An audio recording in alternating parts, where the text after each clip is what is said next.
So hello guys, কেমন আছো তোমরা? আশা করছি ভালো আছো। আর হ্যাঁ, আমি আমার সিস্টেমে নতুন একটা জিনিস লাগিয়েছি। দেখো, এই রাধাকৃষ্ণের মূর্তিটা এমন একটা জায়গায় রাখবো ভেবেছিলাম যেখানে আমি সারাক্ষণ দেখতে পাবো।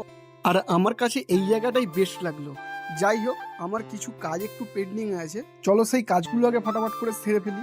যেই কাজগুলো আমার নিয়মিত করতে হয় সেই কাজগুলো আমার একের পর এক থাকে, আর সেগুলো আমাকে রোজ কমপ্লিট করতে হয়। তাই আর কিছু না ভেবে বেশি না দেরি করে পার্সেলগুলো আমি একটা একটা করে বস্তার ভেতর ঢুকিয়ে রাখছিলাম।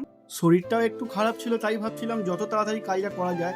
আর কাজ করতে করতে এইদিকে দেখি দিদি আমার জন্য মোমো নিয়ে এসে হাজির হয়েছে।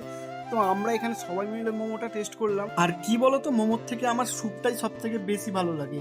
আমরা তো আর প্রফেশনাল ফুড ব্লগার নয় যে রিভিউটা ভালোভাবে দেবো। আমাদের কাছে যেই জিনিসটা আসবে সেটাই সব থেকে ভালো। যাই হোক, কিছুক্ষণের মধ্যে মোমোগুলো সাবার করে চলে গিয়েছিলাম রুটি কিনতে। আর গিয়ে দেখি রুটির দোকানে লাইন খুব কম ছিল, যার জন্য আমাকে রুটিগুলো তাড়াতাড়ি দিয়ে দিয়েছিল। আর এখানে এসে নিয়ে নিয়েছিলাম আমি রুটির সাথে চিকেন। আর রুটির সাথে চিকেন খেতে কার কার না ভালো লাগে।